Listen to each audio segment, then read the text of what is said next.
For the better part of the last century, if you walked into like a macroeconomics seminar at any major university, you would inevitably be taught some variation of the traditional production function. Right, the classic models. Exactly. And the basic unquestioned assumption was always that economic growth, and by extension, human development, required a really heavy destructive input of natural resources. Yeah, you had to break some eggs to make the omelet, essentially. Right.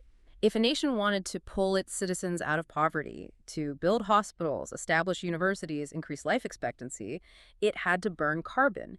It had to clear-cut forests, mine relentlessly, and basically treat the natural environment as this infinite disposable subsidy for human progress. Which is what we often refer to in demographic and economic circles as the environmental Kuznets curve hypothesis. Okay, unpack that a little for the listener. Sure.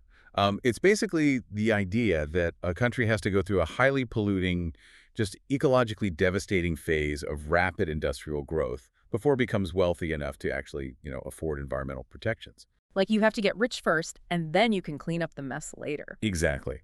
The assumption has always been that high human development is intrinsically, inextricably linked to a massive ecological footprint. You can't have one without the other. Okay, let's unpack this. Because the foundation of our deep dive today is a really comprehensive stack of data that absolutely shatters that century-old assumption. It really does. It flips the whole script. It does. We are looking at a meticulously tracked 33-year demographic and economic profile of Costa Rica, spanning from 1990 all the way to 2023. And the central thesis we are exploring today, what the sources actually call the paradox of prosperity, poses a direct challenge to that global economic orthodoxy. And it's a challenge that, honestly, every policymaker needs to be paying attention to. Seriously, it asks you, the listener, to reconsider why richer countries aren't necessarily, quote-unquote, more advanced when you factor in the true cost of their wealth. And the hook here, the data point that immediately signals we are dealing with a massive anomaly, is Costa Rica's global ranking when we adjust for planetary pressures. Right, because if you just look at their gross national income, their GNI per capita, it sits strictly in the middle of the pack globally. Yeah, they are not a hyper-wealthy petrostate or some massive financial hub. Not at all. Yet when we apply a metric that penalizes nations for carbon emissions and material extraction, Costa Rica's global development ranking doesn't just improve. It violently skyrockets by exactly 45 places. Yeah, a 45-position statistical leap in global demographic indices is, well, it's practically an earthquake. It really is. Just to give you some context on how crazy that is, Oh. these development metrics are usually highly static. I mean, a nation might implement a massive, decade-long educational reform and perhaps bump up like 2 or 3 spots in the global rankings. Over 10 years. Right. So to jump 45 places means the foundational methodology of how we define success has been completely flipped. It highlights this critical inefficiency in how the so-called advanced world operates. Because the richest nations are essentially brute forcing their high development scores through massive, unsustainable ecological subsidies. Exactly. They are buying their HDI scores with carbon. But Costa Rica's data presents an alternative blueprint, right? A middle-income country achieving top-tier human well-being with just a fraction of the planetary damage. And that is exactly our mission today. We are going to deconstruct this blueprint. We're going through a vast ocean of analytical metrics. The Human Development Index, the multidimensional poverty stats, the gender disparity ratios, and that really crucial planetary pressure adjustment. But we should be clear, we are treating this strictly as an analytical case study. Yes, absolutely. Yeah. This isn't about celebrating a specific country. It's about interrogating the mechanics of their data to understand how human capital can be cultivated without triggering an ecological default. Right. So to understand how they achieve this decoupling of human flourishing from environmental destruction, we first really have to establish their baseline trajectory. Yeah, we need to look at the macroeconomic climb they made between 1990 and 2023 just to get to a point where this conversation is even relevant. So let's start with the Human Development Index, or HDI. The HDI is the essential starting point for any modern demographic analysis. Formulated in the 1990s, largely based on the capabilities approach pioneered by economist Amartya Sen, the HDI was designed to break the monopoly of gross domestic product as the sole indicator of national success. Because GDP only tells you the velocity of money in an economy. Precisely. It doesn't tell you if that money is actually buying longer lives or better minds. So the HDI relies on a geometric mean of 3 normalized indices. You have a long and healthy life, access to education, and a decent standard of living. And the geometric mean part is important, right? Very. By using a geometric mean rather than just a simple arithmetic average, the index ensures that a country cannot simply use massive, overwhelming wealth to completely mask a failing healthcare or education system. Ah, so poor performance in any one dimension acts as a severe drag on the overall score. Exactly. You can't just be ultra-rich, but have everyone dying at 50 and expect a high HDI. That mathematical constraint is really vital context. So, looking at the data from our sources tracking this footprint, Costa Rica's trajectory is incredibly consistent. In 1990, their HDI stood at 0.677. Which in the global classification system placed them squarely in the medium development tier. Right, ranking 57th out of the 151 nations tracked at the time. It was a respectable, middle-of-the-road developing economy. But by 2023, that metric had climbed to 0.833. And that crosses a critical threshold. It does. It moves them out of the middle tiers and officially classifies them as a country with very high development, landing them at the 62nd rank globally out of a much broader pool of 203 countries and territories. Now, if we connect this to the bigger picture, the absolute value of 0.833 only tells half the story. The real analytical weight of this achievement is found in the comparative divergence from the rest of the world. Okay, tell me more about that. Well, in 2023, the global average HDI is sitting at 0.756. So if you visualize the time series data provided in the sources, there isn't just a gap. There is a widening, continuous gray shaded area representing the positive differential between Costa Rica and the world average. So it's not a fluke. Not at all. This isn't the result of a sudden commodity boom or a brief period of post-war recovery. It is a sustained, multi-decade structural advantage that has weathered the 2008 financial crisis, regional instabilities, and a global pandemic. I want to push back on the framing here, though. Looking at an index score of 0.833 versus a global average of 0.756, it feels incredibly abstract. It's just a number on a page, yeah. Right. And if we are treating this as an analytical case study, we can't just marvel at the aggregate number. I mean, a high HDI score in an oil-rich Gulf state looks functionally very different from a high HDI score in a Scandinavian social democracy. Absolutely. The lived experience is completely different. So if I am an economist looking at the internal mechanics of Costa Rica's 0.833 score, what is actually driving the math? What is the heaviest variable pulling that number up into the very high tier? That is precisely the right line of inquiry, because the HDI is not a monolith. It is an amalgamation of variables.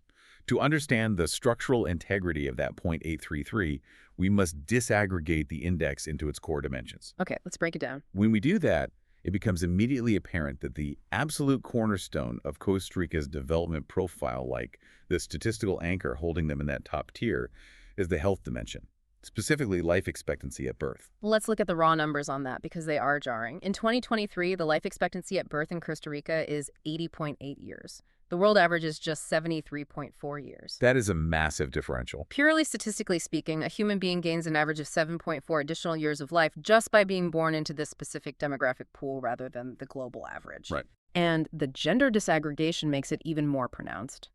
Costa Rican women have a life expectancy of 83.4 years, while men sit at 78.1 years. In actuarial science and demographics, a 7.4-year gap at the population level is, frankly, a chasm. It fundamentally alters the economic and social architecture of a nation. How so? Well, achieving an average lifespan of over 80 years requires near universal coverage in prenatal and maternal care, aggressive vaccination programs, clean water infrastructure, and highly effective management of non-communicable diseases. Like diabetes and hypertension. Exactly, diseases of the aging population. It means the country has largely conquered the infectious diseases that drag down life expectancy in lower-tier developing nations, and is now dealing with the chronic health challenges typical of the wealthiest nations on Earth. But wait, doesn't that massive success in longevity introduce a secondary, highly complex macroeconomic problem? Oh, absolutely. Because if you have an entire population suddenly living to 81 or 83 years old, but your GNI per capita is only around $23,000, you are facing an enormous demographic headwind. You have this rapidly expanding cohort of elderly citizens who require expensive chronic medical care, and they're being supported by a labor force that is generating middle-income wages, not high-income wages. It seems like a recipe for a collapsing pension system and an overburdened public health sector. You've identified the exact friction point inherent in this model. It is the paradox of premature aging. And I don't mean biological premature aging, but economic premature aging. Okay, I like that term. Economic premature aging. Yeah. Historically, nations that achieve life expectancies north of 80 years are highly industrialized, high-income nations. Think Japan, Switzerland, Germany. They have the massive capital reserves and the high labor productivity required to fund the silver economy. But Costa Rica doesn't have that bottomless bank account. No. Costa Rica has achieved first-world longevity on a developing world budget, and this puts immense strain on their social security apparatus. The demographic dependency ratio, which is the proportion of retirees to active tax-paying workers, is shifting rapidly. So their success in the health pillar effectively acts as a ticking clock on the other two pillars. Precisely. To sustain an 80-plus year life expectancy, they must radically increase their labor productivity and economic output. Right. Which brings us directly to how they are attempting to solve this. Through the education dimension. Yes, through human capital formation. Right. If you need your workers to produce more value to support the aging population, you have to educate them better. And the data here reveals a really fascinating tension between what the state is putting into the system and what the labor market is currently getting out of it. The input-output dynamic in educational demographics is one of the most reliable indicators of future economic trajectory. So looking at the education tracking and the sources, we have two completely distinct metrics that tell a story of generational friction. First, we have expected years of schooling, or EYS. Right. This measures the total number of years of schooling a child of school entrance age can expect to receive, assuming prevailing patterns persist. In 1990, the EYS in Costa Rica was 9.7 years. Which basically means the system was designed to get a child through primary school and perhaps into early secondary school. Yeah. But by 2023, that number surged to 16.4 years. A jump to 16.4 years is a structural transformation. It indicates that the state has broadened its institutional mandate. It's like turning a faucet on full blast. The opportunity and the breadth of educational investment is just pouring in. Exactly. A child entering the system today is statistically expected to not only complete secondary education, but to engage in a significant amount of tertiary or university-level education. The policy infrastructure has been vastly expanded. The infrastructure is there, yes. Yeah. But then we look at the second metric, mean years of schooling, or EYS. This is where the bottleneck is. Right. This is the actual accumulated average years of education currently held by the adult population aged 25 and older. And here, the growth is painfully slow. In 1990, the MYS was 6.8 years. By 2023, 33 years later, it had only grown to 8.8 years. What's fascinating here is how clearly this data illustrates the generational lag inherent in macroeconomic planning. It takes generations to catch up. It does. The solo growth model and subsequent human capital models, they show that you cannot instantly upgrade a labor force. The state can radically expand access tomorrow, pushing the expected years to 16.4, but the 8.8 years of actual mean schooling reveals the deeply entrenched historical reality. Because the people actually working right now grew up in a different system. Exactly. A vast swath of the current active labor force, the people currently in their 40s, 50s, and 60s who are paying the taxes to support that world-class healthcare system, they were educated in the 1970s and 80s when the system was only equipped to provide less than 9 years of schooling. It's a massive bottleneck. But I have a hypothesis about this gap between the 16.4 years expected for kids and the 8.8 years held by adults. Let's hear it. My instinct is that this isn't just a harmless generational lag. If a country is aggressively educating its youth to university levels, 16.4 years, but the surrounding economy is still largely structured around a labor force with only a middle school education, doesn't that create a severe mismatch in the labor market? Oh, absolutely. You are producing highly credentialed graduates who are entering an economy that might not have enough complex, high-paying jobs to absorb them. Your hypothesis touches on one of the most dangerous phenomena in developing economics. Over-credentialing in a mid-level economy, which invariably leads to brain drain. Brain drain, right. If the state subsidizes 16.4 years of education, producing software engineers, advanced agronomists, biomedical researchers, but the domestic corporate sector is primarily geared toward low-value-added agricultural exports or basic ecotourism, those highly educated graduates will simply emigrate. They'll leave? They will take their publicly funded human capital to North America or Europe. So the fact that the mean years of schooling is stubbornly low at 8.8 might not just be a historical artifact. It could partially indicate that the highest educated individuals are leaving the demographic pool. Wow, so to retain that highly educated youth cohort, the economy must generate sufficient high-wage opportunities, Exactly. which provides the perfect logical transition to the third dimension of the HDI, the income pillar. Right. Because to prevent that brain drain and to fund that aging population's healthcare, the money has to be there. Let's examine their gross national income per capita. And we should clarify for the listener, this data uses 2021 purchasing power parity, or PPP, dollars. That's a crucial distinction. Yeah, we aren't just looking at raw currency exchange rates, which can fluctuate wildly based on central bank policies or currency speculation. PPP adjusts the data to reflect what a dollar actually buys on the ground in terms of local goods and services. Exactly. PPP is the only reliable way to measure true material well-being across borders. I mean, earning $23,000 in New York City places you well below the poverty line. You can't even rent an apartment. Right. But earning $23,000 PPP in a developing nation provides a radically different standard of living, allowing for home ownership, private vehicle access, and discretionary spending. Right. So looking at the trajectory of their PPP-adjusted GNI per capita, in 1990, it sat at $11,946. By 2023, it almost perfectly doubled to $23,417. That's a really solid growth curve. On the surface, a 100% increase in real purchasing power over 3 decades is a robust performance. It suggests they have successfully navigated the initial stages of the middle income trap, transitioning away from purely agrarian subsistence into a more diversified, service-oriented economy. It is a steady, compounding growth rate. Yeah. However, a GNI of $23,417 is still a precarious position in the global architecture. It lacks the massive capital buffers of $60,000 or $70,000 per capita economy. And the data explicitly highlights that vulnerability. If we look at the timeline, the income growth was impressively steady until 2020.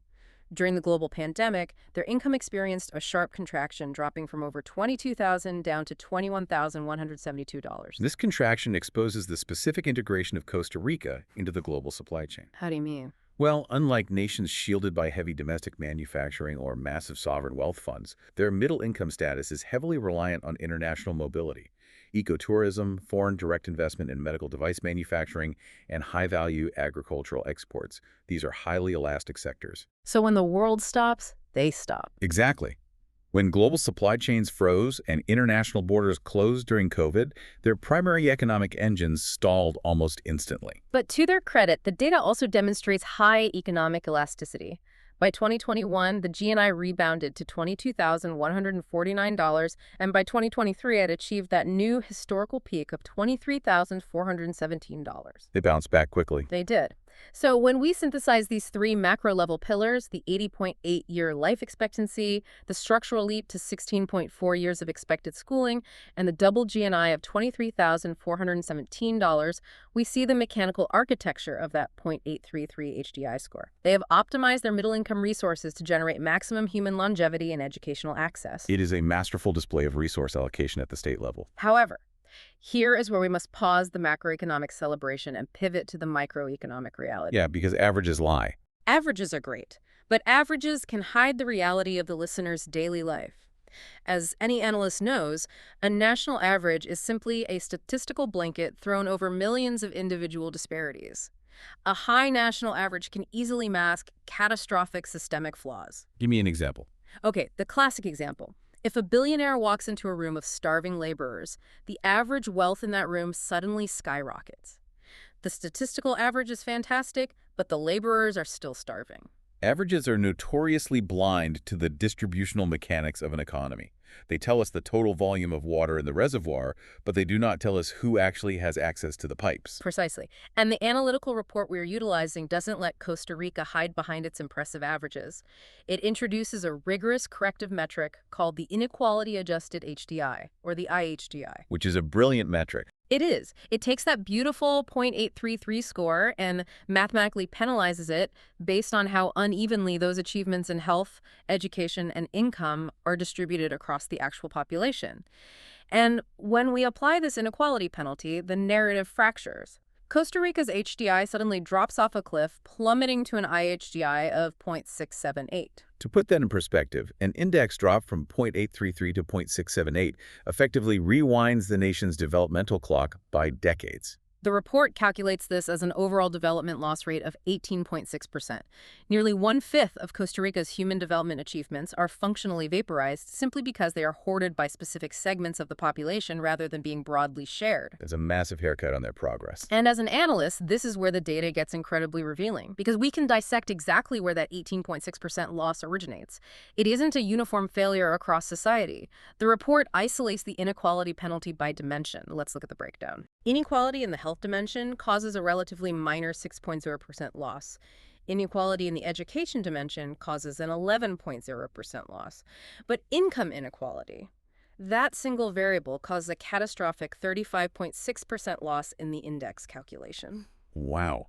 This specific divergence in the data, the massive gap between a 6.2% loss in health and a 35.6% loss in income, is arguably the most important sociological finding in the entire document. I completely agree, and I want to dig deeply into the structural mechanisms causing this for the listener. Because why would health outcomes be relatively egalitarian while the financial outcomes are wildly skewed? That's a great question. If we look at the Gini coefficient implications, what is happening on the ground to create this massive 35.6% penalty in income? What the data is impartially illustrating here is the fundamental difference in how this specific society distributes public goods versus how it manages market-driven outcomes. Okay, let's break that down. Public goods versus the market. Right. A 6.0% inequality loss in health is remarkably low for a developing nation. It indicates that the health apparatus, the clinics, the vaccination programs, maternal care operates as a robust, non-excludable public good. Meaning everyone gets it, regardless of wealth. Exactly. The state has successfully engineered a social floor. A rural agricultural worker and an urban tech executive likely have access to the same baseline public healthcare infrastructure, resulting in relatively similar life expectancies across class divides. So the state has effectively decoupled biological survival from personal wealth. Largely, yes, Yeah. which is a huge achievement. But the 35.6% loss in the income pillar proves that the state has completely failed to democratize the economic market. So the wealth isn't trickling down. Not at all. While the public sector successfully distributes health, the private sector is hoarding capital. The wealth generated by that doubling of the national GNI to $23,417 is highly concentrated. Where is it going? It points to a deeply stratified labor market. It's likely characterized by a small, highly integrated formal sector connected to global capital-like high-tech manufacturing, medical devices, and finance, and then a massive informal sector trapped in low-wage, precarious labor. The classic dual economy. Yes. The fruits of their economic growth are accumulating at the very top of the pyramid, leaving the lower deciles economically stagnant despite their improved health and educational access.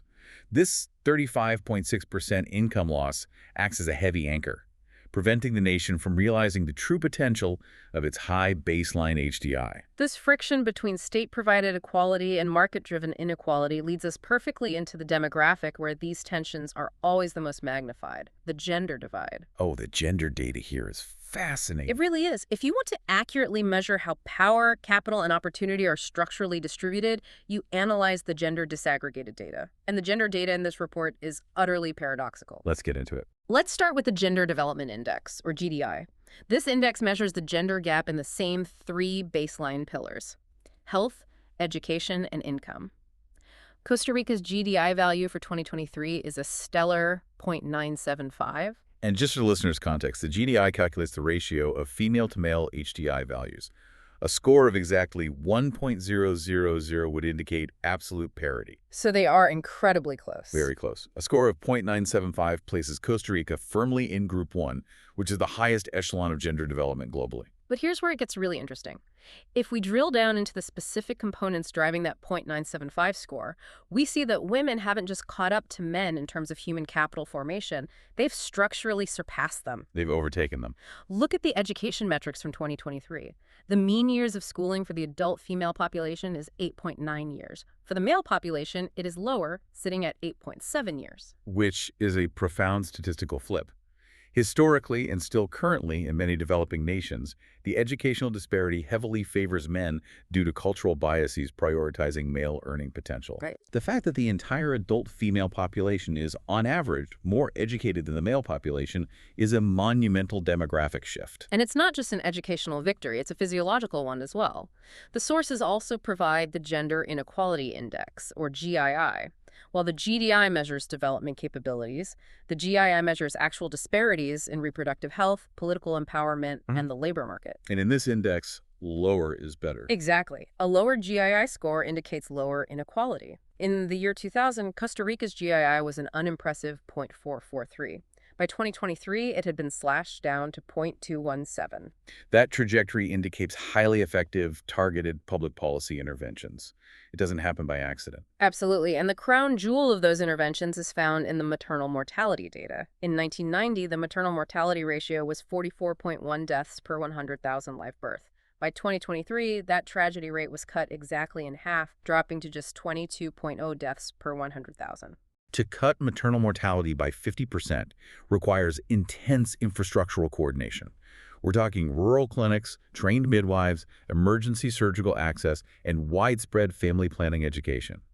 It is the result of deliberate institutional focus. So let's synthesize the female experience based on these demographic inputs. Costa Rican women are living over 5 years longer than men, they are securing more years of education than men, and their reproductive health risks have plummeted. They possess a massive accumulation of human capital. Yes. And when we look at political empowerment, that capital seems to be translating into real institutional power. In 2023, women hold 47.4% of the parliamentary seats. That's huge. The national legislature is virtually at absolute gender parity. Which, impartially speaking, puts many of the wealthiest Western democracies to shame. Achieving a 47.4% female parliament requires not just grassroots political mobilization, but usually binding legal quotas and systemic electoral reform. It is a massive institutional dividend. But as we saw with the income inequality data, there is a severe disconnect between state institutions and the economic market. There comes the drop. Yeah. With women living longer, holding more education, and wielding nearly half the political power in the country, we look at the economic reality. The female labor force participation rate in 2023 is a dismal 43.9%.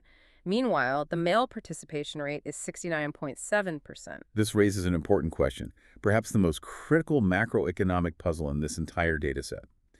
How can a demographic cohort be more highly educated than their peers, physiologically healthier, and possess immense legislative power, yet remain systematically excluded from the formal labor market? I've been analyzing this disparity, and my instinct is that the 47.4% parliamentary representation figure might actually be misleading us. Oh, so? Well, we look at that and think, wow, total equality. But parliamentary seats can be mandated from the top down. A government can pass an electoral law requiring parity on a ballot. That fixes the optics at the elite institutional level. But a government cannot simply mandate that millions of private businesses hire equally. Nor can a law magically erase deeply entrenched cultural expectations regarding unpaid domestic labor. Does this 43.9% participation rate suggest that despite their university degrees, these women are trapped in a dual labor market? Where they are expected to be the sole providers of unpaid care. Exactly. Unpaid care for that massive, aging 80-year-old population we discussed earlier. Your analysis hits the absolute core of the issue. You are identifying the severe limitation of the institutional dividend. Top-down legal frameworks, quotas, public clinics, public schools are incredibly effective at establishing baseline capabilities. They got women the degrees and the health. Yes, but the labor market is a complex, organic entity driven by cultural inertia, corporate structures, and economic accessibility. If an economy does not possess a robust, subsidized childcare infrastructure, or if cultural norms dictate that elder care is exclusively a female responsibility, then a university degree is economically useless. Because the woman is tethered to the domestic sphere. Exactly. Furthermore, if the economic growth that doubled the GNI is concentrated in male-dominated sectors, like heavy agriculture, construction, or certain types of physical infrastructure, while female-dominated sectors are underfunded, the labor market will inherently reject female participation. It's structurally biased. The data explicitly highlights that political representation has utterly failed to translate into everyday economic equality. The bridge to equality has been built halfway across the river, stopping abruptly at the edge of the market. It's a sobering realization that education and health aren't automatic keys to the economy. No, they are necessary but not sufficient. Right. And speaking of economic access, while we've analyzed the massive inequality dragging down the middle class and the structural exclusion of women from the labor market, we must pivot our focus to the absolute floor of this society. The poverty metrics. Yes. Because how does a middle-income country dealing with massive income disparity handle the realities of extreme crushing poverty? To assess the true floor of a society, we transition from pure income metrics to the Multidimensional Poverty Index, or the MPI. Explain the MPI for us. The MPI is a brilliant analytical tool because it acknowledges that poverty is not just a lack of cash. A family might earn mathematically above a poverty line, but if they lack access to clean drinking water, if they have no electricity, if their children are malnourished, they are functionally impoverished. So it looks at overlapping deprivations. Yes, across health, education, and living standards at the household level. And the data Costa Rica presents on the MPI is, frankly, astounding. The MPI value for the country is 0.002. Out of the developing nations tracked globally for this specific metric, they rank second. Second in the world. Only 0.5% of the total population lives in multidimensional poverty, 1/2 of 1%. From a macro-demographic perspective, they have functionally eradicated extreme structural multidimensional poverty. When an analyst sees an MPI poverty headcount of 0.5%, the nature of the policy discussion fundamentally shifts. You are no longer analyzing a nation struggling with broad systemic crises like nationwide famine, collapsing electrical grids, or widespread illiteracy. The heavy lifting is done. Exactly. Achieving a 0.5% rate means the macroeconomic heavy lifting of state building is largely complete. However, tackling that final 0.5% presents an entirely different and often much more difficult statistical challenge. What makes eliminating that final 0.5% so difficult? Because the final 0.5% isn't experiencing broad, generalized poverty. They're experiencing highly concentrated, hyperspecific deprivations that are often immune to broad macroeconomic policy. Okay, what does the data show on that? If we look closely at the data breaking down the composition of this remaining 0.5% poverty, it reveals a fascinating microportrait. Among these deeply vulnerable households, 26.6% of their MPI deprivation score is driven by the years of schooling indicator. Wait, does that mean their schools are closed? No, this doesn't mean the local school is closed. It usually means there are adults in that specific household who completely missed out on education decades ago and are trapped in a cycle of illiteracy that drags down the household's entire capability set. Ah, I see. Furthermore, 21.4% of the deprivation in this remaining pool is driven by child mortality events within the household. So, to use an analogy, it's like a mechanic who has rebuilt a shattered engine. They've replaced the alternator, fixed the timing belt, and got the engine running at 99.5% efficiency. But there is still a tiny microscopic misfire. Right. You can't fix that final 0.5% misfire by hitting the engine with a larger hammer or replacing the whole transmission. You need highly specialized precision diagnostic tools. The government can't solve that 26.6% schooling deprivation by building a new university.